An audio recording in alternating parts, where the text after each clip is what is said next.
All right, welcome back to Microsoft Flight Simulator 2020 World Tour. We are taking off from Pleurtuit, Saint-Malo. I'm sure I'm pronouncing that correctly, but it's on the northern coast of France, just to the west of Mont Saint-Michel. And we are ready to take off. This might be a shorter flight. It is Thursday evening, October 24th. About just after 7 p.m., 7:19 p.m. Eastern Time. I'll probably fly till about 9, so get an hour and a half or so in. I'm going to be listening to the Tony Kornheiser show, as we often do. Probably from Monday, October 21st, and then also, if we get there, Wednesday, October 23rd. From earlier this week, Monday and Wednesday of this week.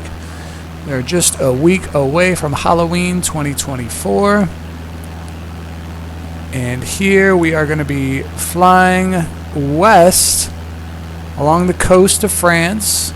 We don't really have any set plan of what to see on this flight or where to go. We're just going to go west. I think my overall plan is to kind of skirt the coast on the northern side of France and eventually fly along the coast of Portugal, and then eventually get to the south of continental Europe and fly along the southern coast by the Mediterranean. But that's quite a few flights away probably. But we have taken off. I tried to do a stream last time, but it kept disconnecting, and it was right by Mont Saint-Michel, of course. The internet was like cutting out, and it would just pause the video, which was frustrating. So I'm going back to recording here. It's not like I got pretty much anybody watching my stream, as I am not a huge channel by any stretch of the imagination. But we are still doing this in preparation for Microsoft Flight Simulator 2024, which I fully plan on getting. Right when it comes out, I will have a trip to Nebraska, where I'm from, to see a football game and see friends and family. So I might not record right away with Microsoft Flight Simulator 2024, but probably right after Thanksgiving I'll do some recordings of it as we fly over Saint-Lunaire here on the northern coast of France. So be on the lookout in about a month for Microsoft Flight Simulator 2024 videos. But until then, we are going to fire up the Monday, October 21st Tony Kornheiser show. I'll probably be doing errands in the background and every now and then adjusting the flight. So you'll hear noises in the background. Currently cooking some tater tots because I'm an adult who eats a well-rounded meal for dinners. So you might hear the oven go off and things in the background. But here we go with the Monday, October 21st, 2024 episode of the Tony Kornheiser Show. It's Tony. Today's show will talk to Oban about the baseball playoffs and the football games and what he really wants to talk about, which is the WNBA. And we'll talk some more college football with Pat 40. Plus, we'll get Pat's thoughts on Tony Bennett's surprising retirement. Pat agrees sort of with me on this one. But first, commerce. This is the Tony Kornheiser Show. Tony Kornheiser Show. This is the Crystal Geyser Alpine Spring Water Read, and that is a mouthful. Staying hydrated is important for your well-being, whether you're exercising or just going about your daily routine. Alpine spring water contains naturally occurring minerals and electrolytes that help keep you hydrated, no matter how you like to stay active. Alpine spring water is naturally occurring, unlike purified water or bottled water. They always source their water directly from the Alpine spring and bottle it locally, less than 1.5 miles from the spring source. There are only 7 spring sources across the United States whose water quality is pure enough to be called Crystal Geyser. Crystal Geyser is committed to sustainability, which means they preserve and manage their springs to ensure they remain Impress them on the third per order. Additional terms apply. Previously on the Tony Kornheiser Show.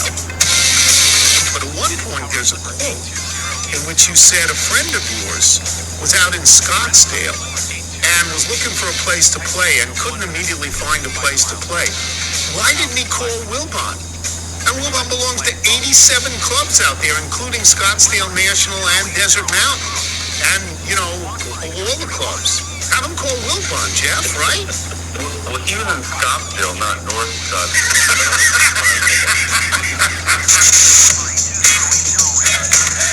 The Tony Kornheiser Show is on now. Wilbon comes to mind right away. He'll be on the show in a little while. Wilbon has 3 television sets. He sent me a picture last night. He's in Arizona now. He sent me a picture last night that he has 3 television sets in Arizona, as well as 3 television sets in Maryland. The command center. He's already watching pregame for next week's Bears game. He's a 3 television set guy. Yeah. I have 1 television set. It's big, but it's 1 television set. So yesterday I had to prioritize what I was going to watch in the evening before I went to sleep. And I don't want to lie to anybody and tell you I stayed up for all of it, but my first priority was the baseball. Yeah. I wanted to see what would happen with the Dodgers and the Mets. Did you see how long the first inning took? Mania was out there for hours. Yeah. He was out there for hours. And he didn't have it. He had it his last start. He didn't have it this start. I wanted to watch because the Dodgers were going to do a bullpen game. The Dodger pitcher, whoever he was, got roughed up in the first inning as well. There was runs scored both sides in the first inning. And I wanted to watch that because I had told everybody that if I had my way, we would have a Dodgers-Yankees World Series again. Because it is historically the greatest matchup. It is the most frequent matchup. It hasn't happened in over 40 years. And it gives you the opportunity to watch Shohei Ohtani and Aaron Judge, the 2 best hitters in baseball right now, the 2 biggest stars in baseball right now, for the possibility of 7 games. Who wouldn't, other than Mike, who wouldn't want to watch that? And then you get that Soto home run the night before that just tees up what could come. Yeah, so what you're looking at is on one side, Judge and Soto and Stanton, and on another side, if Freeman, by the time the World Series starts, if his ankle is better, is Shohei, Betts, and Freeman. It's made in heaven. You want to see it. So that was my first priority. My second priority, because I felt there was a sort of a gold mine in it, was to watch the football game, to watch the Jets and Pittsburgh, to see if Devontae Adams made an immediate difference, and to see if Russell Wilson, who was starting for the first time all year, made an immediate difference. I don't know why you would not want to watch that game. Even if you hate the Jets, you could root against the Jets, but you would say to yourself, this feels like a pivotal game. And I would point out to people that one of the things I had said on the PTI show on Friday, not that anybody has to memorize this, but I said to Mike at the time, I don't bet, but if I did bet, I would always bet on Mike Tomlin at home getting points, and I would always bet on Patrick Mahomes getting points. Always. And what would have happened had I done that? I'd have won. Unlike James Carville, who didn't win much at all this weekend, I would have won. And third on my priority was the WNBA. Third, because now I grant you it's a championship game and has import. It's a championship game. I only have one TV, and I did go in order here, there, and everywhere. But when I went to the WNBA game, Minnesota was comfortably ahead early on. Comfortably ahead, and I thought, okay, all right, that's how it's going to end. I'll live with that. Turns out it ended differently. The Liberty came back. They won, I guess, in overtime. Very dramatic, winning at home. It's been a very dramatic series most of the way. There have been a couple of overtime games. There have been that one game where Ionescu hit the shot from 28 feet. From the logo, Do you yeah. know what she shot last night? What's that? This is what we call John Starks land. Oh, no. 1 for 19. Ooh. 1 for 19. Oh, it's brutal. That's brutal. But they won. Yeah. And, she gets to drink the champagne like everybody else. Yes, she does. And she won one of the games by herself. So it's okay. But I didn't watch it.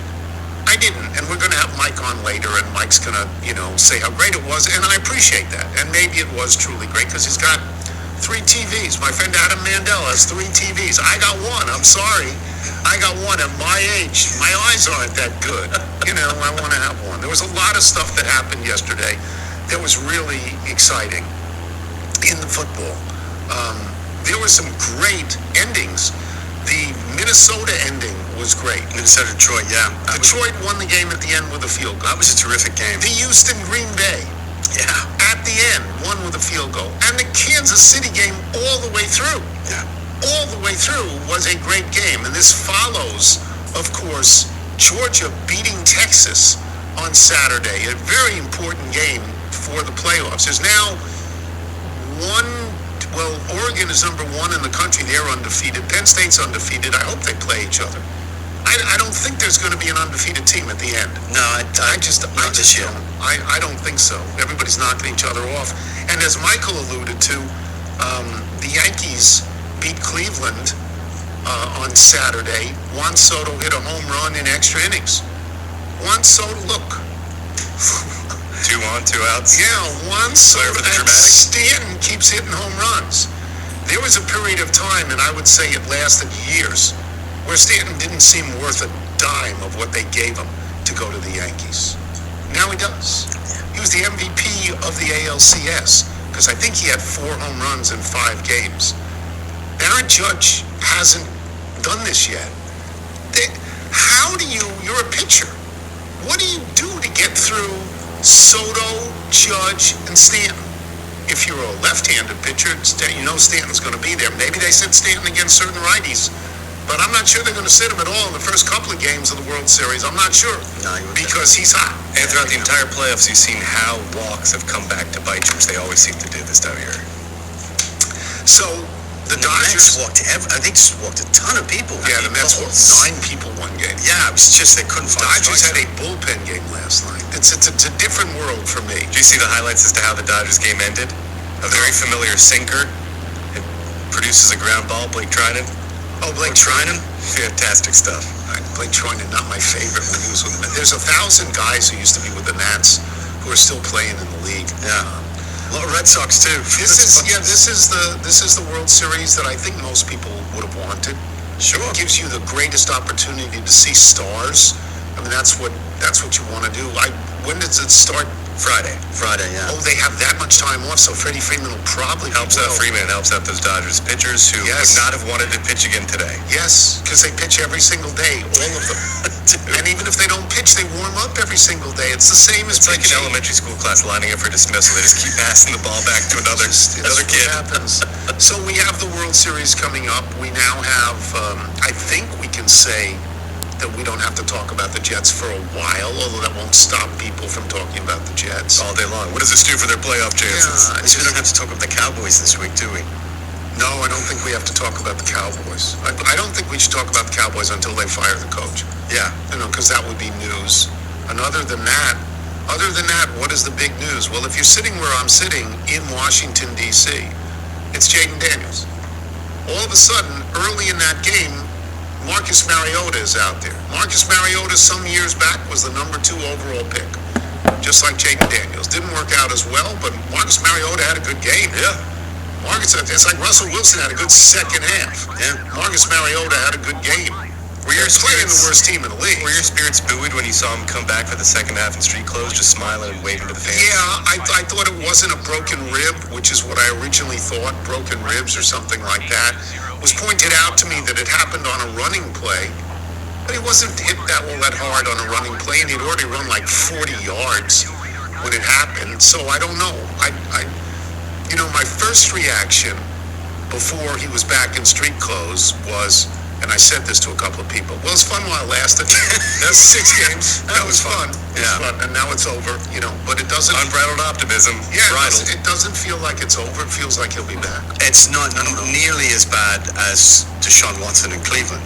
He's done for the year probably, right? He's also a bad quarterback at the Yes. moment. They are better off without him. They That's should never have gotten rid of Joe Flacco. unmitigated disaster. Disaster. Yeah. But we have no idea what it is with Jaden Daniels. Not to my knowledge, no. I've seen Not at 8 in Mom- the morning. Mom was texting, or tweeting, he's fine.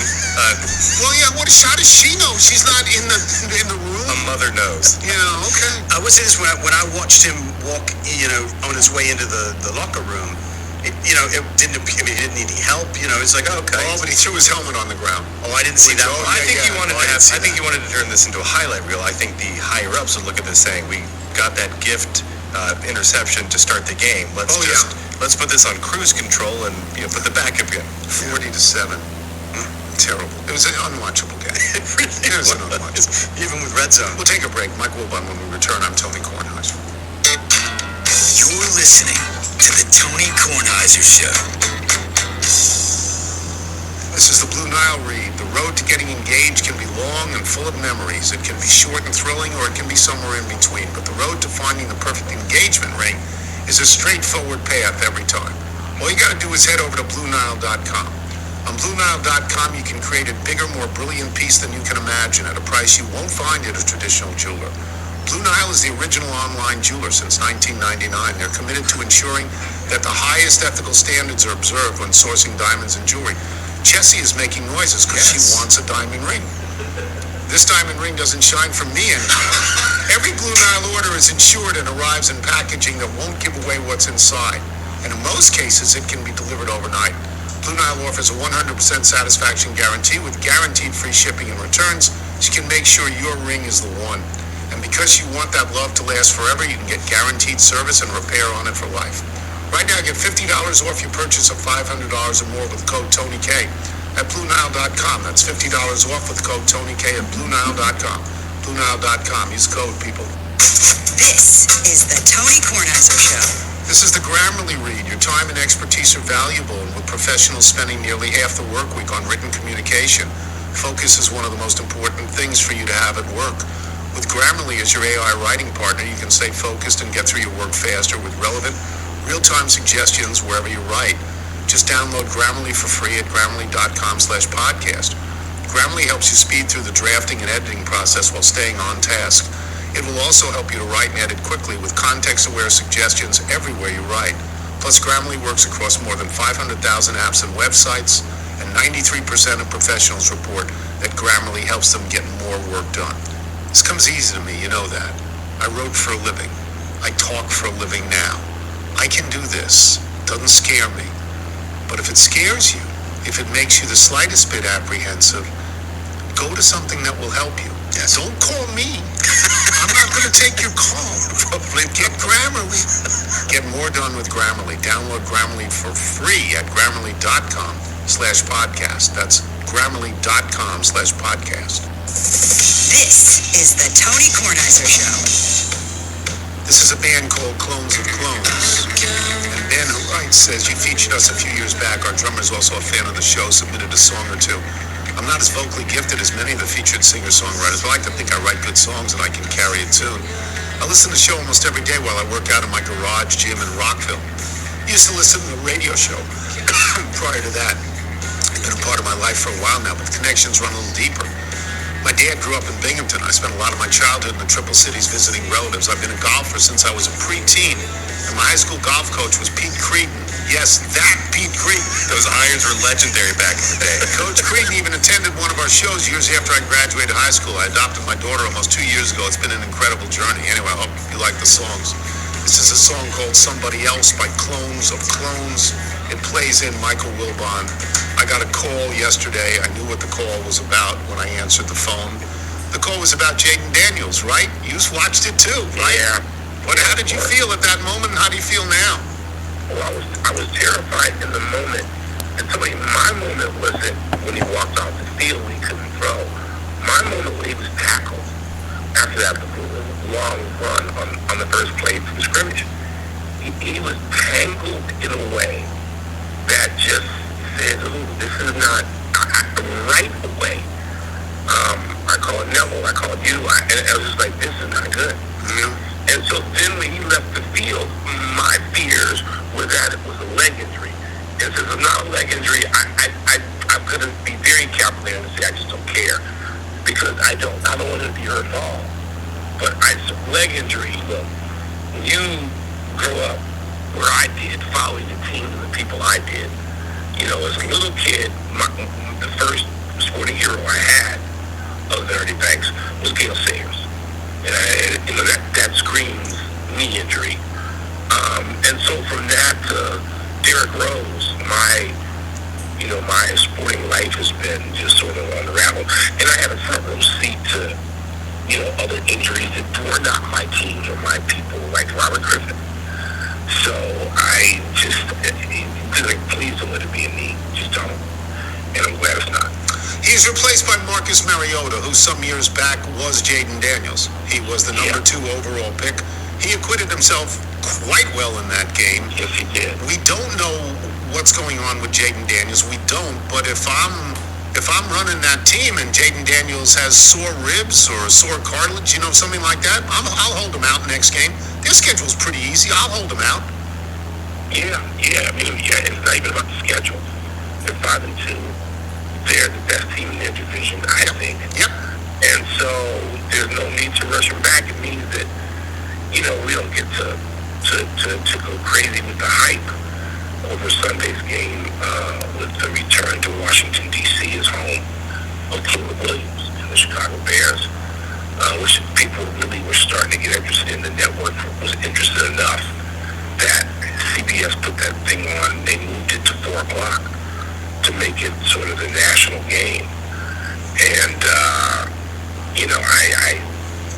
I guess that's not, we don't know. We don't know what's going to happen yet. That's right. We don't know. We're awaiting word on that because it's, while we speak, it's 8:15 in the morning and we don't know what's going on. There was a collection of wonderful, wonderful games yesterday. The Lions over the Vikings, the Packers over the Texans, the Chiefs over the 49ers. The way the Steelers got a lot, particularly in the second half, out of Russell Wilson. What are your thoughts? What games did you look at and say, yeah, I'm on this one because this one's really good? Well, Tony, I don't have to narrow it down and watch them all. And the one that meant the most to me was Minnesota Detroit. Yeah.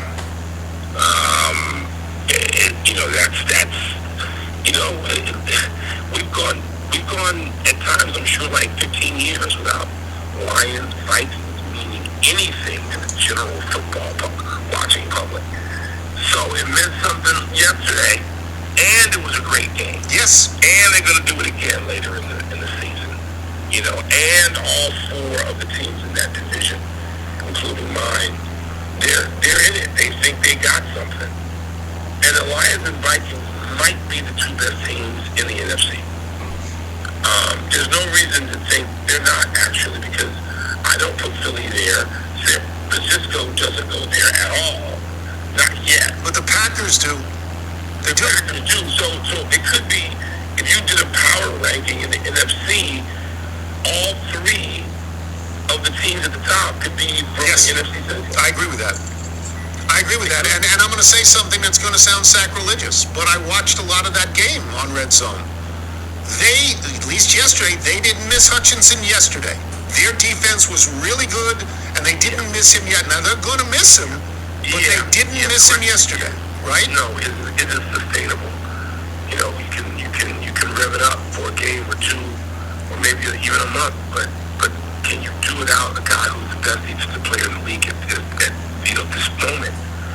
So, Tony, you're right. But that game had a lot of juice. And so did Houston, Green Bay.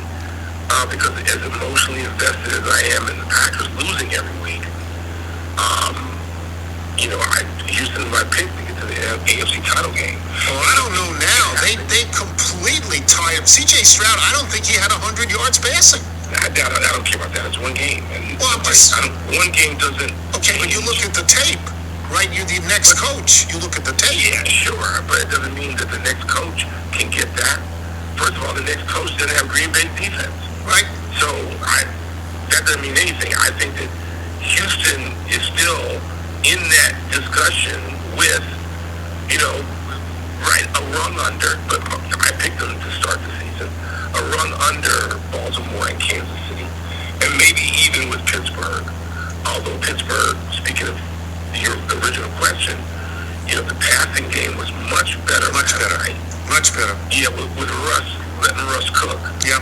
And the Steelers, that game made me the happiest, just because it meant that Rodgers lost and was humiliated again, and Devontae Adams wasn't the savior for the Jets.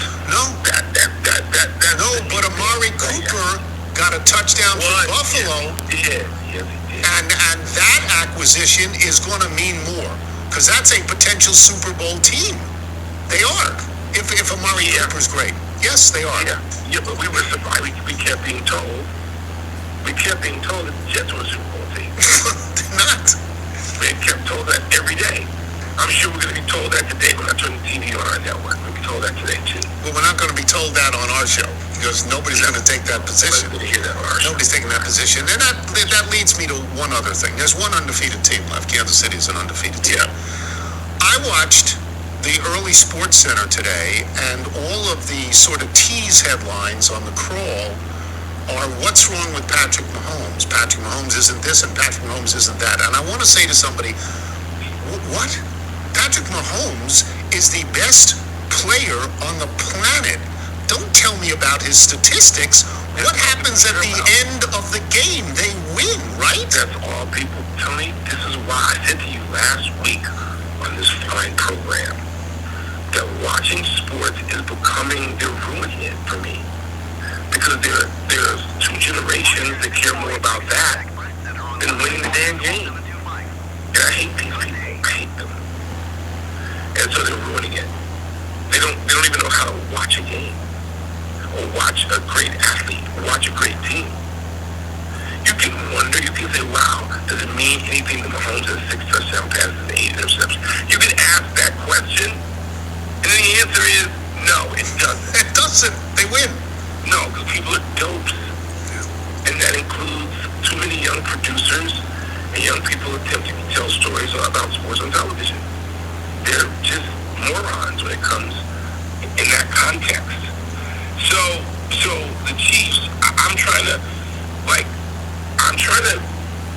consume the Chiefs differently.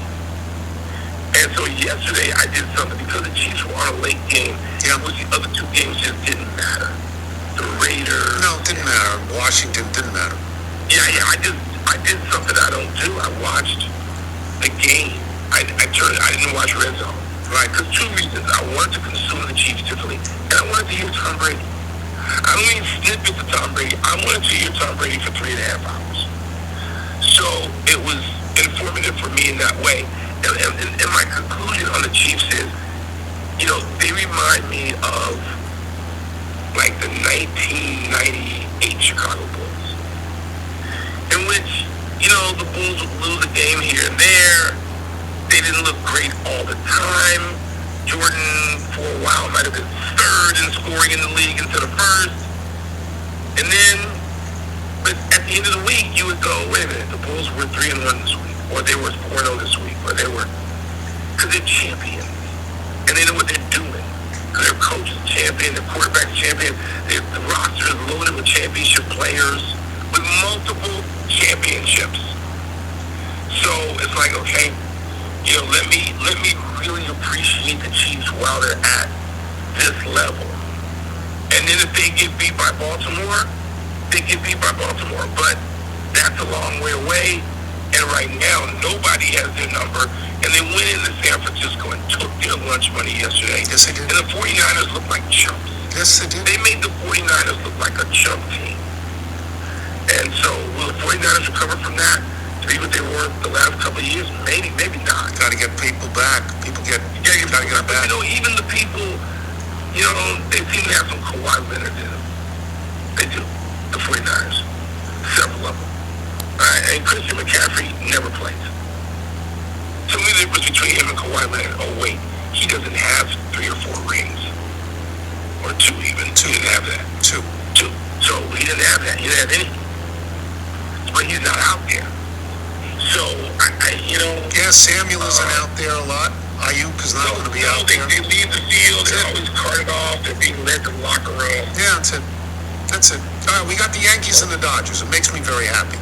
Yeah. I have loved the playoffs. Loved them. And I'm happy about this. How about you? It's fine. It's fine. Baseball is my first love. Yankees, Dodgers is something I understand. It doesn't resonate with me. They're not from where I'm from. There's no emotional attachment to either team or anybody on those teams except for Anthony Rizzo. fine. I mean, I'd be just as happy with Cardinals, Tigers. Not me. I'm sure you wouldn't. Not me, because I want to see Shohei Ohtani and I want to see Aaron Judge. I want to see them for 7 games. I do. I get it. And I understand that. But you asked me. I know. I know. No, it doesn't. I'm happy to watch those two players, by the way. Not to mention Stanton and, not just Judge and Ohtani, but Soto and Mookie and Soto. Freeman. Oh my God, that home run. Yeah. Yes, I'm happy to watch all of them. Yes. Now, yes, but I'd be happy to watch any number of other people as well. So it doesn't. Again, I'm happy to watch them. It doesn't mean anything to me. I'm not going to sit there and have a rooting interest. A mild rooting interest in the Dodgers, maybe, over the Yankees.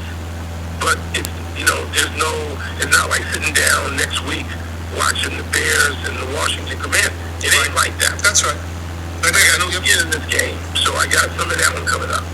All right, I will give you 40 seconds to talk about the WNBA final. I know you watched it. I did not. Oh, yeah.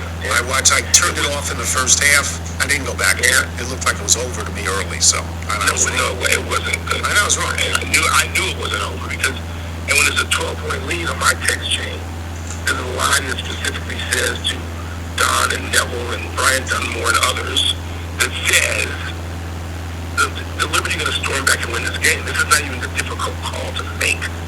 This is not even difficult. I'm declaring this. The Liberty will storm back and win this game. Minnesota just didn't have it. They weren't as desperate. They didn't have the urgency. They threw the ball away too much. They missed too many easy shots. The game was not artistic because we reached the point in a series where two teams, like any series, where two teams have played each other so much that the action can't flow, it can't be smooth, it can't be artistic. And that's the place that series reached. So good for Liberty, good for them to in their 6th try, finally win a championship, good for them. I was not rooting for them, I was rooting for the Lynx.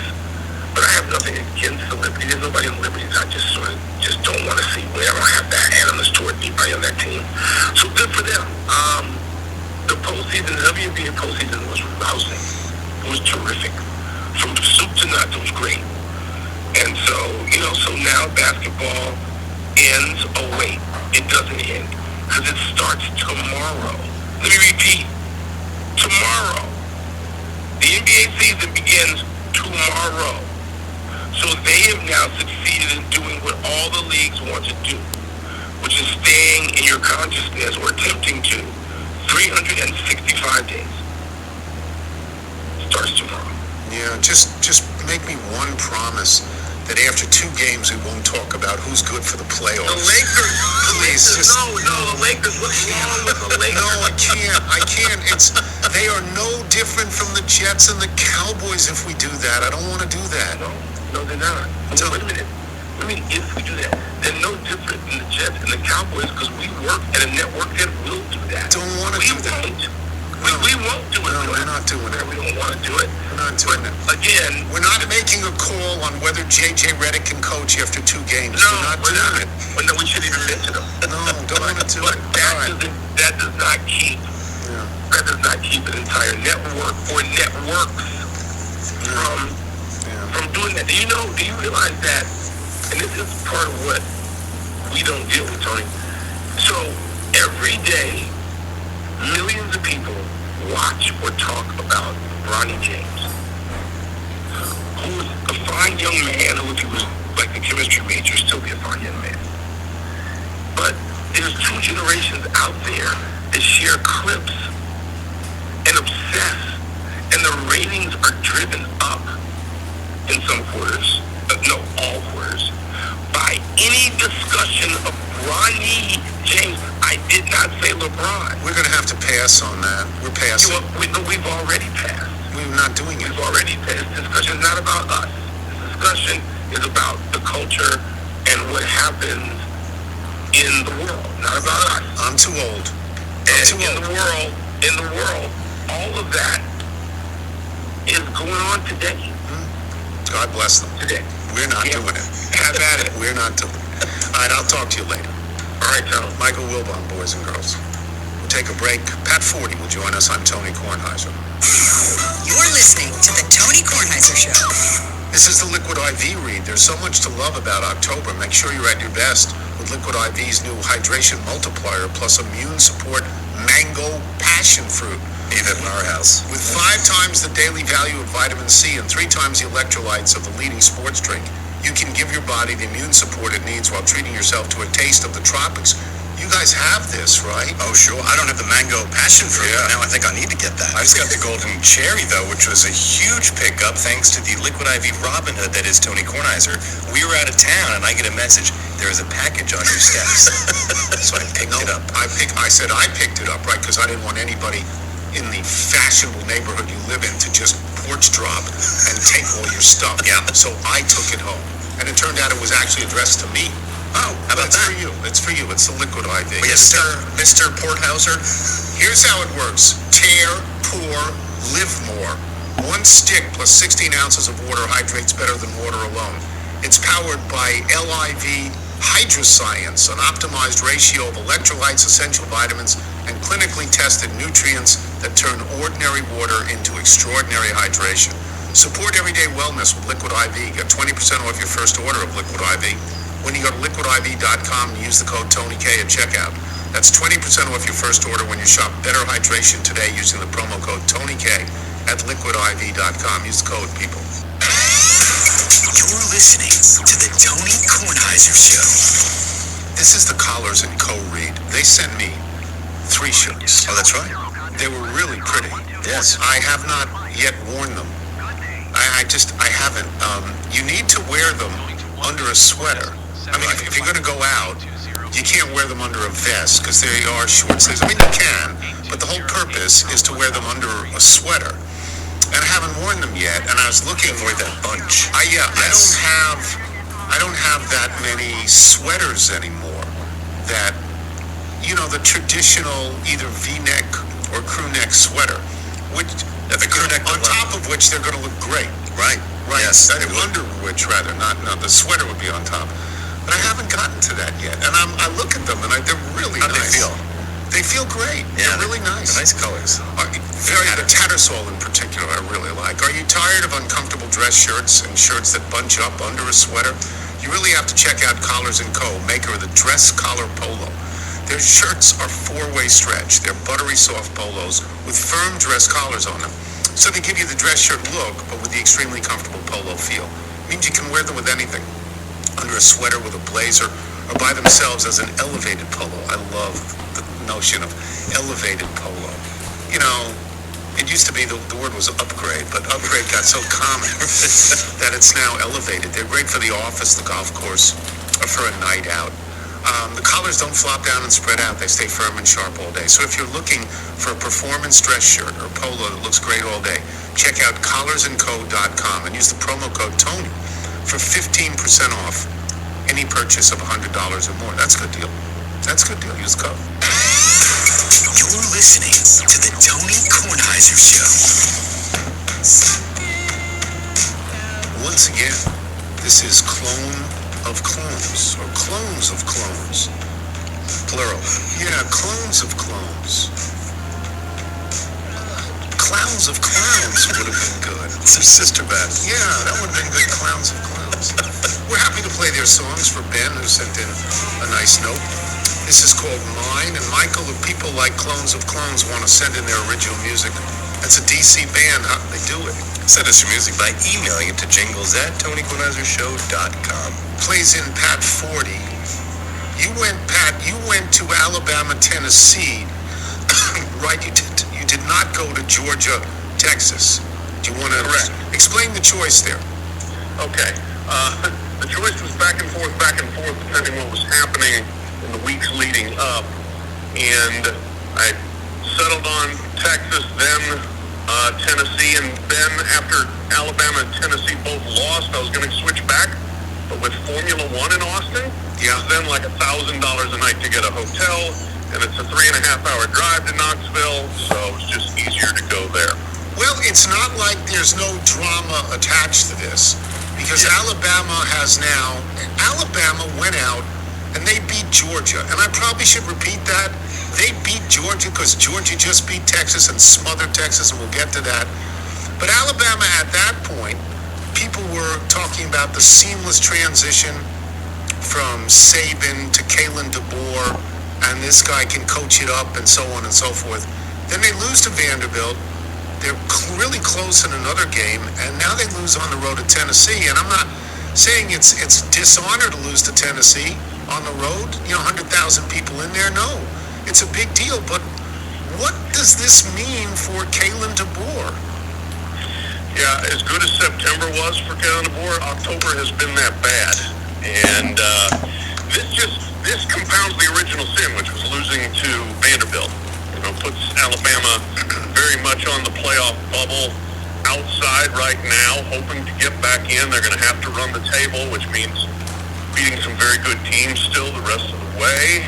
And to me, Tony, it looks and feels like a deal where people believe they're bought in on the transfer of it to a new coach. They feel like they are, but then you start hitting some bumps, and all of a sudden, you're starting to realize, we're used to the way Saban does it, and this guy does it differently. And why do we call these plays in these situations? Why do we run these drills on Tuesdays? And you start questioning a little bit of everything. And I just think these situations are really hard to replace a legend, take over a roster, and say, hey, we're going to do things differently. And to have everybody say, okay, sure. I still think they have a lot of talent. But they clearly, since halftime, really, against Georgia, they haven't played worth a darn. So it leads to this sort of obvious question. It's the Jimbo Fisher question. Texas A&M, there's a lot of money in Texas A&M. They hired Jimbo Fisher. He had won a national championship, I believe, at Florida State. And they bought him out. And they bought him out for, an ungodly sum of money. There's not that much money, I suspect, at Alabama, not like there is at Texas A&M. But would it surprise you if somebody began to talk about buying this guy out? I mean, it wouldn't surprise me if somebody started talking about it. Somebody important. Don't know what, I mean, I don't know whether you'd have enough administrative support right now. I mean, it would be a bad look. It would be humiliating for Greg Byrne, the athletic director, and the president to say, we went through a hurry-up, 3-day search, came up with this guy, and 6 games in or 7 games in, it's a disaster. Never mind. I don't see it going that way, but we'll see how the rest of the season goes. I mean, they have got to play better, even if they go 9-3. But play better, people are going to be unhappy. 9-3 doesn't happen at Alabama, at least for the last 15, 16 years. So it's a tough situation. It really is. You can feel the doubt, you can see the doubt, and if it doesn't get better, then it's going to be very ugly by the end of the year. Georgia has a loss. They lost to Alabama. They suffocated Texas on the road. My theory is that SEC teams, and I understand that Texas and Oklahoma are now SEC teams, but they have not been forever and ever. SEC teams are used to playing number 1, number 2, and number 3, 3 and 4 times a year. It's no big deal for Georgia, right? Yeah, they were laying there ready for this one, no doubt about it. They were an underdog. They had been touted. I think they looked like other people in the SEC and said, really? Texas is going to come in and win our league right away? I don't think so. No. And really, if you're Georgia, if you can just perform an exorcism when it comes to Alabama, they're perfect. That's what every year it was like they freak out when they play Alabama and they stomp everybody else. It's just amazing to me how that one game and that one opponent has gotten so badly into their heads. Because other than that, they would clearly be number 1 if they could figure out how to play Alabama. So they're really, really good. We saw that. The defense was completely overwhelming. They were more healthy than they had been in a while, and if they stay healthy, they're going to be really hard to beat, obviously. A couple more football questions, and I'll get to Tony Bennett. One is Clemson, who we all wrote off for dead because Dabo Sweeney said, I don't care about transfers, I'm not going to do it. and they lost early in the year. Clemson is now, that's their one loss. It appears that they're on a collision course with Miami, and one of those teams, by virtue of winning the ACC, is going to get into the playoffs. Miami wins every week 51-48. And that's what happens all the time. It's always close. It's always a lot of points. Maybe they're good. Maybe they're not. Is Clemson good? I think Clemson is good. I do. They got freight trained in the second half by Georgia in the season opener, and since then they have been really dominant. They've figured out their offense. They've stopped making mistakes. They've started making big plays offensively, and they've got good talent defensively too. So I think you're right. I mean, I think we are headed for a collision course between those two teams, although Pittsburgh's still sitting out there undefeated in the ACC as well. But I think it'd be really fun if we can get to that showdown. Miami is a high wire act. I mean, they're all over the place defensively. They're a bit iffy. Their quarterback is spectacular, although he can make spectacularly bad plays too. But Clemson, little old Clemson, old Dabo, he's got him back, definitely hitting on a high level. Yeah. By the way, you think it's easy to beat Georgia? Here's 3 of their games already this year. Clemson, Alabama, and Texas. Already this year. Okay. Let's move on to one other story. What is the deal with Lincoln Riley? They can't close. They lose every single week when they're ahead. They couldn't beat Merrill. Come on. What's his deal? 4 losses, 4 fourth quarter leads that they've blown. Yes. I mean, it's unbelievable. Yes. And we already knew that Lincoln doesn't coach defense very well, but he just doesn't coach toughness. That's just not a very tough team to be able to finish out games, to just give way like that to Maryland, who's not good, to Minnesota, who is not good, to maybe the worst Minnesota or Michigan team we've seen in quite a while. You've got to be able to make enough plays to not give up 15 points in the last 10 minutes or whatever to Maryland. My goodness. So that's become a real buyer's remorse situation there. That's what I think. Yeah. Yeah, 11-3 the first season, 8-5 the second one. This one's going to be worse than that. It is diminishing returns every single year. The thing is, where's he going to go? Like, the NFL's looking at him like, we don't want that. Right. And maybe he's not a head coach. Maybe he's an offensive coordinator. Maybe that's what he is. Maybe, but right now, USC and Lincoln Riley are kind of stuck with each other. Yeah, well, USC and UCLA have come into this league and done just zero. All right, let me get to this story. Let me set this up this way. I left voice messages for Pat Forty, for Barry's Verluga, for Matt Rennie of the Washington Post over the weekend. And they're essentially the same message, and it starts out like this. Am I living on the moon here? Because everybody's writing about Tony Bennett like he actually is St. Peter. That they completely understand that he has left Virginia, and they completely understand that the college basketball circumstance is broken and beyond repair, and they think what he's done is heroic. And my position is, he's a fine coach. He's a likable guy. He quit on his team. He quit on his team with 3 weeks before the season, just so he could name his assistant the head coach. But when you go to college to play basketball or football, you go for the coach. You're not going for the school. You're not even going just for the NIL. You're going for the coach. And the presumption is he's going to be there. And then you wrote, thankfully, the same thing, right? Yeah, pretty much. I thought this was a really lousy move to make. And, he's been very successful. Yes. And he's been a nice guy, and people have absolutely put him on some kind of pedestal. It's interesting. But this was I thought was a selfish, awful move to do to your team, to quit on them 3 weeks before the season starts. And I wonder what the motive was, whether it was, as you alluded to make sure that the guy gets the job that he wanted to get the job. And number 2, this is a guy, he hates the transfer portal, right? And he hates the transactional nature of how you get players to the transfer portal. Well, how are you going to get back at the transfer portal in the state of things? By trapping your players there for 1 season. because the Virginia players, you leave that, they can't transfer and play anywhere. So they're going to be there for this season. If he had stepped down in the spring, as was rumored, then those players would have all transferred and been somewhere else. They'd be rebuilding the roster. This way, they can't go anywhere. They can transfer mid-season at the end of the semester, but they can't play in the second semester anywhere unless they're a graduate transfer.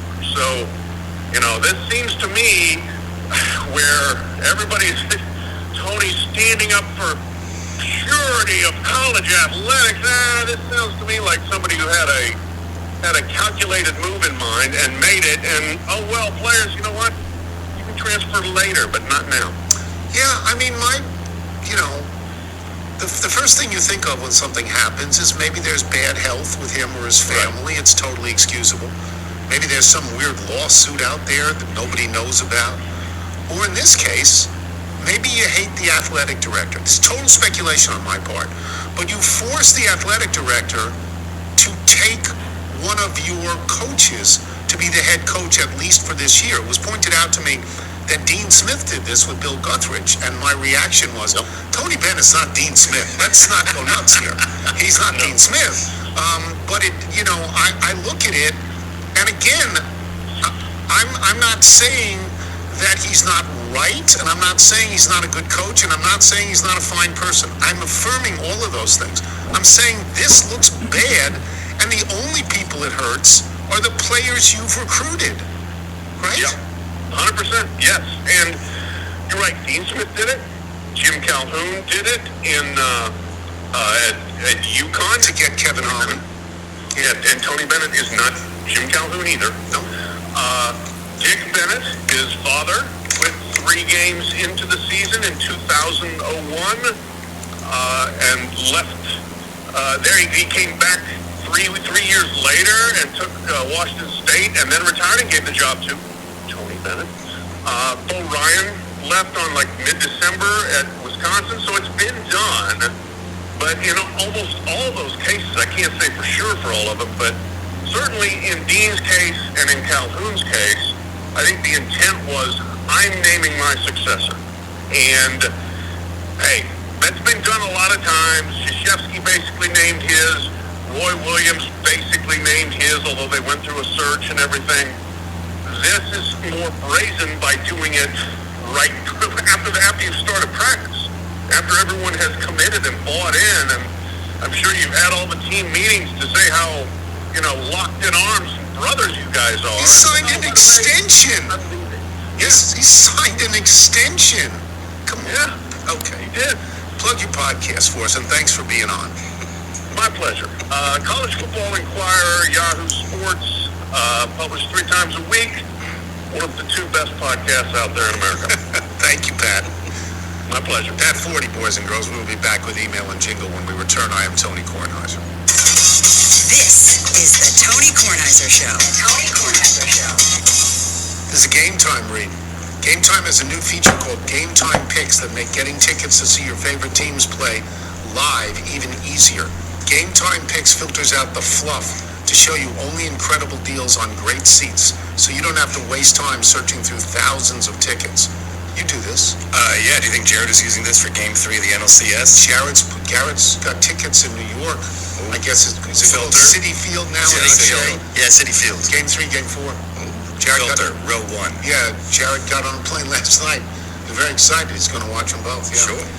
Game Time Picks curation makes it easier to save more on sports, concerts, comedy, theater, and more. Game Time's all-in pricing shows you the total up front with no surprise fees at checkout. And Game Time has my favorite feature, Seat Views. This lets you get panoramic view from your seat in the app before you buy. Take the guesswork out of buying tickets with Game Time Picks. Download the Game Time app, create an account, and use the code TONY for $20 off your first purchase. Terms apply. Again, create an account and redeem the code TONY for $20 off. Download Game Time today. What time is it? Game time. It's a good line. It is. It's a good line. Use the code. You're listening to the Tony Kornheiser Show.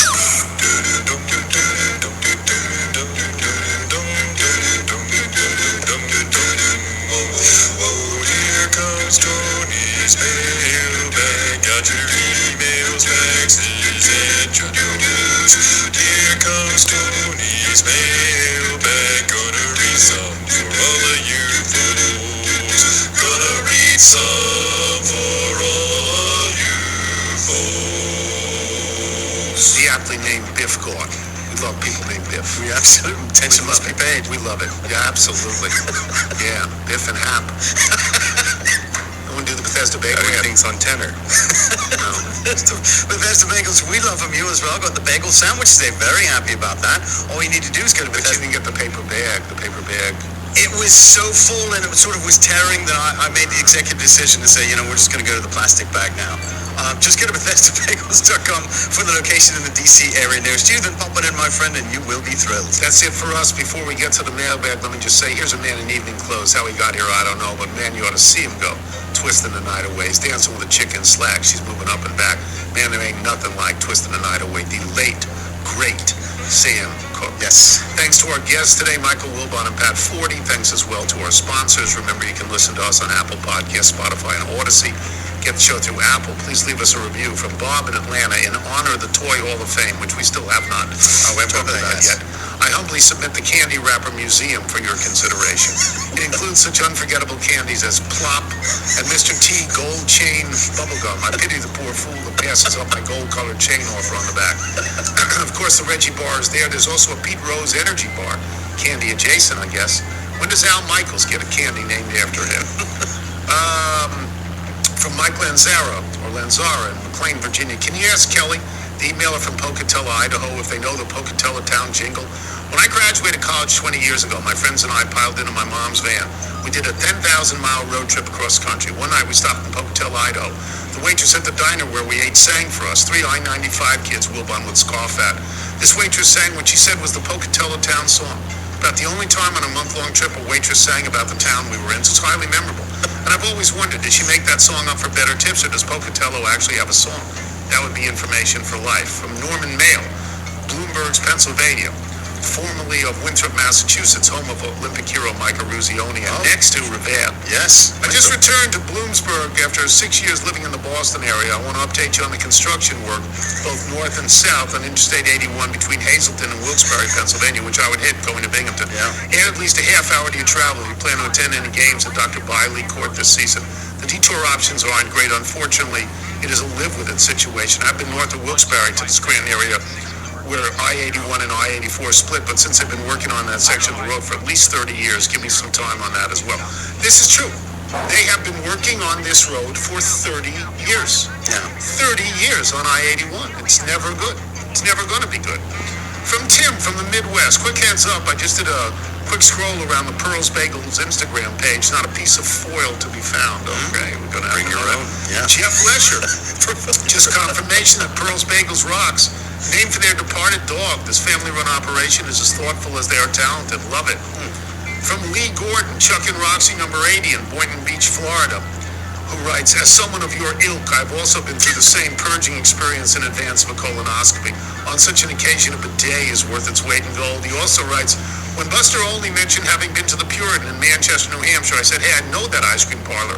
As a Manchester native, a trip to the Puritan was always a special treat. And even after I moved away from the Granite State, a stop for some Puritan ice cream remained part of the itinerary on numerous visits back to town to see relatives or friends. I know you don't like schmutz in your ice cream. It's not my favorite thing either, but their baklava ice cream is amazing.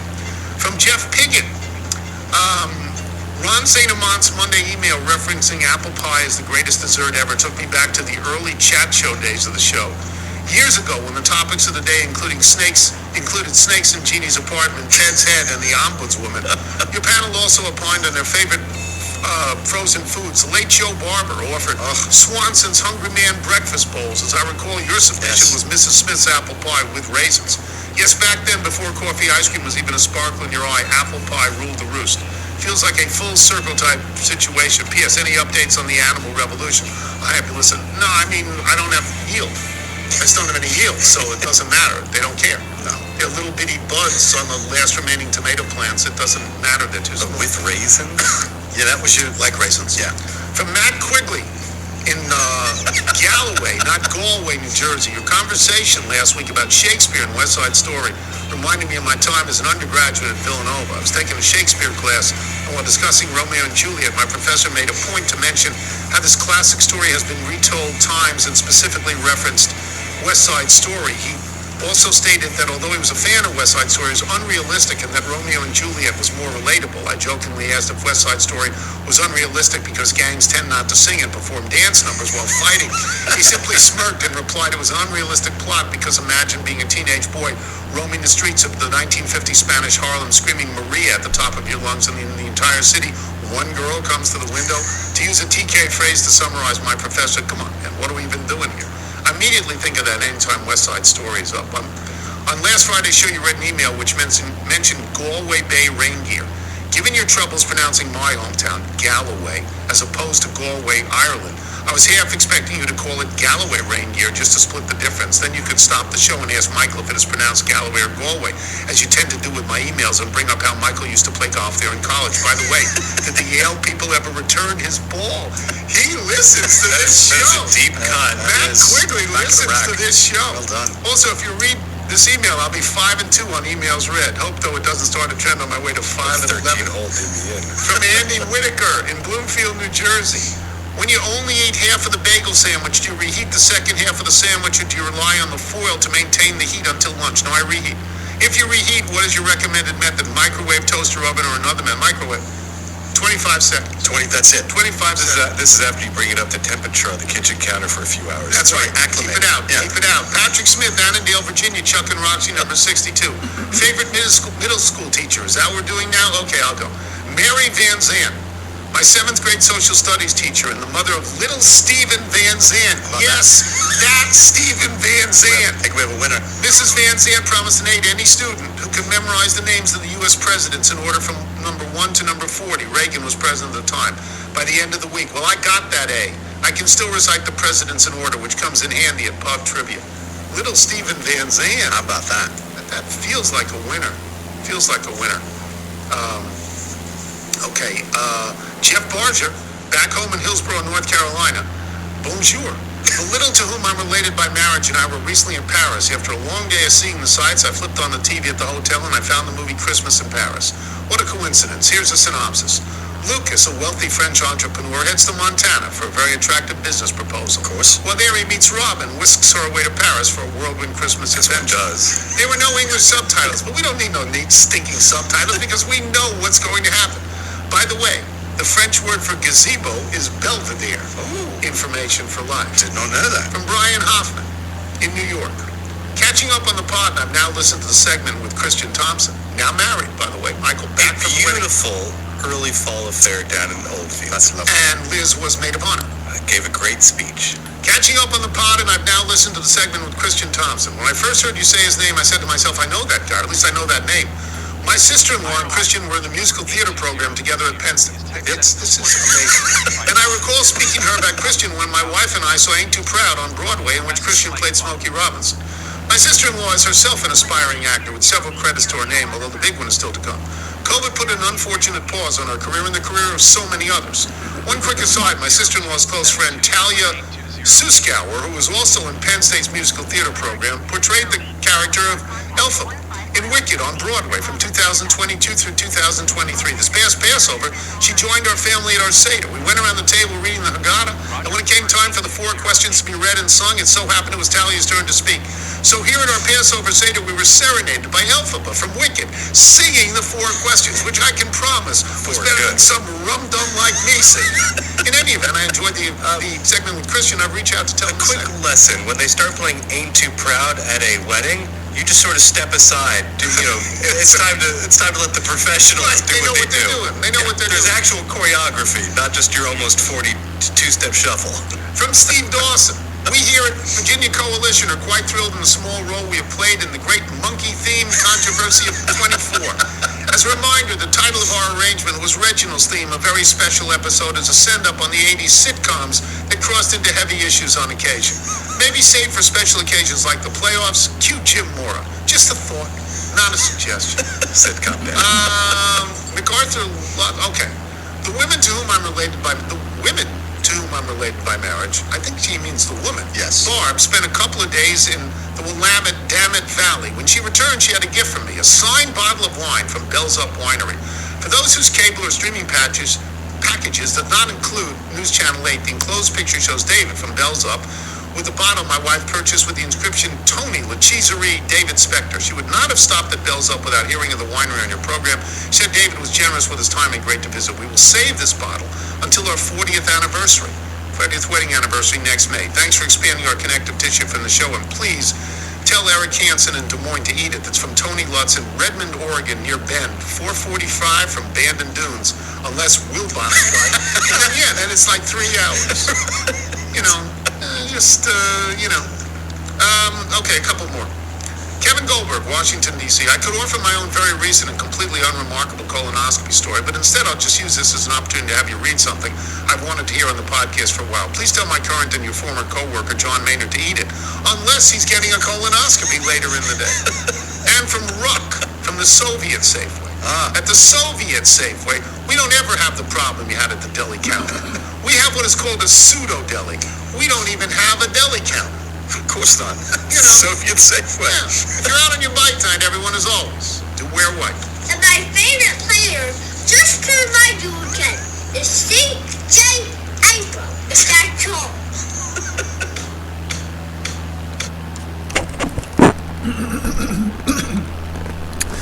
All right, so we got 11.08 nautical miles till Guipavas is how we're going to pronounce that. I'm sure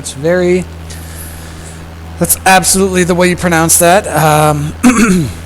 But that's where, if we can remember this airport, that's where we'll take off from next time in our trip around continental Europe on the northern coast of France. I assume we are still in France. I should know just by where we are on that map up there. And it looks like, yeah, we got a ways to go before we get into Spain, which I completely skipped over. I just talked about France and Portugal. Of course, we got to fly over the northern coast of Spain first, so we got a long way left in France. Then from there, we'll fly over the northern coast of Spain, including Bilbao, which I'm sure is not how you pronounce that either, but that's, I've been looking at, in the past I've looked at cruises and flights to Europe, and it seems like Bilbao is a big spot in Spain that I had never heard of before, and now I hear about it all the time. But we will work our way there. I think it's on the coast, right? Yeah, it's in the Bay of Biscay. But we're basically near Jersey right now. Wait, no, that's not right. Jersey was way back there. We are kind of near Brest, which sounds like a great town to me, anyway. There's also a town called Quimper and Lorient. Again, I'm sure I'm pronouncing these correctly. Let's see if I can find Guipavas on my phone here. I'll go to the Maps app, do a quick search. Guipavas. There it is. Right by Brest, actually. So that is where we'll be landing. We can fly over Brest and giggle like a middle school boy as we fly over Brest. Next time, we'll be flying over Roadstead of Brest. It's a waterway. The Celtic Sea is somehow there. Seems like that should be in Ireland. Let's see how you pronounce Guipavas. Let's Google that. Pronunciation of...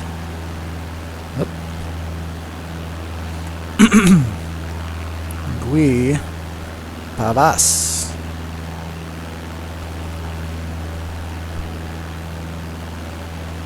Guipava?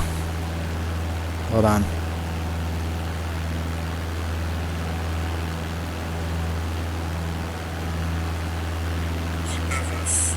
Guipavas, apparently, is how you pronounce it.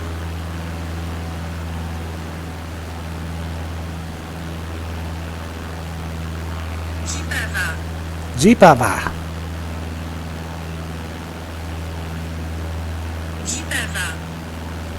There you go, Guipavas. 5.92 nautical miles away. I'm either going to do another episode tomorrow, which is Friday, October 25th, or maybe at some point over the weekend. You'll recall my last episode, I ended right before the Nebraska-Indiana football game on the 19th of October. I had high hopes back then for Nebraska to get the win over Indiana. Yeah, that didn't work out. Indiana absolutely embarrassed us 56-7 in a method that Nebraska fans have grown all too accustomed to. Or we usually get at least one just humiliating beatdown per year, and that was the one for this year. Hopefully the last one, but we play Ohio State this week, so that could be even worse. We're hoping to just keep it competitive, lose by like 2 or 3 touchdowns. We'd be perfectly happy with that.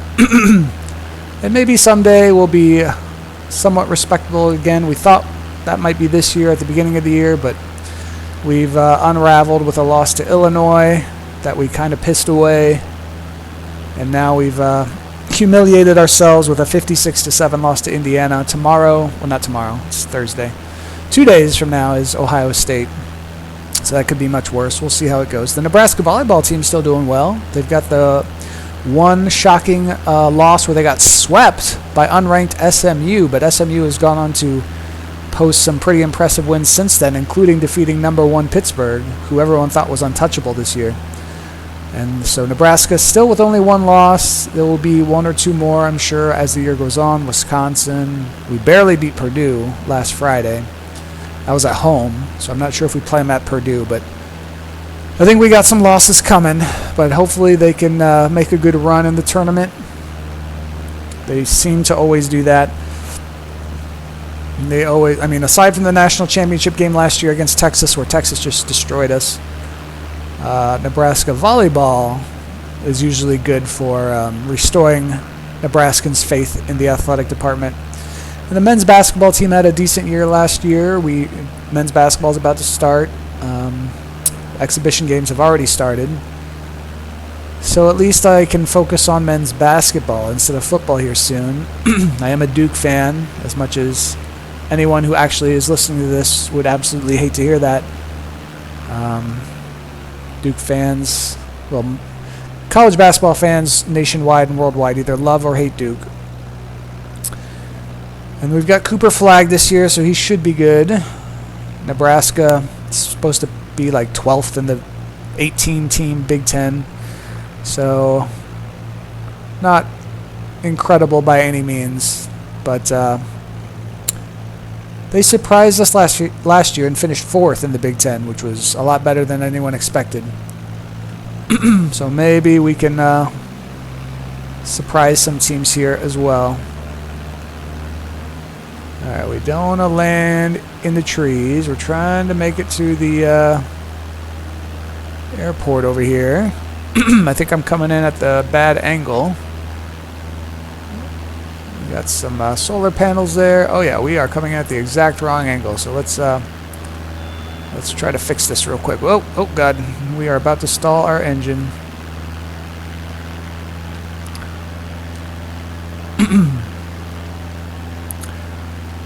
Alright, let's see if we can land it without crashing.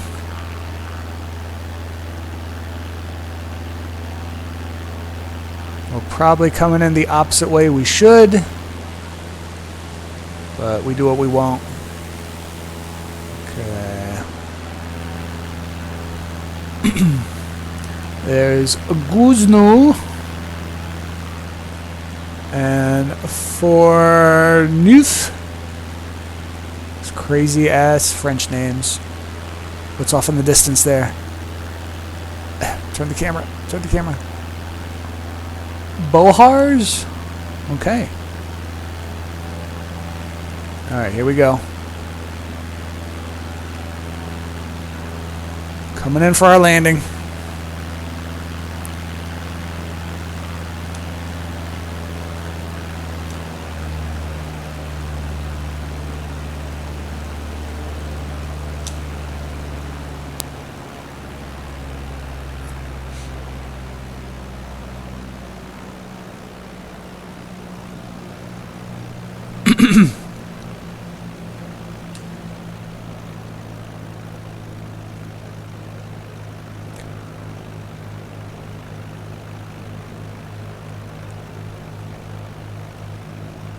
Oh, this is perfect. I'm basically a seasoned pilot at this point, even though I've turned off everything that could be remotely challenging on this flight simulator.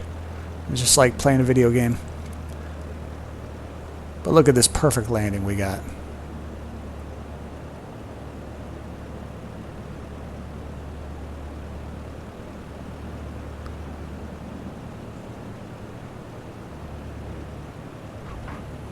Oh yeah. I always forget what the button is for brakes, but I think I got it here.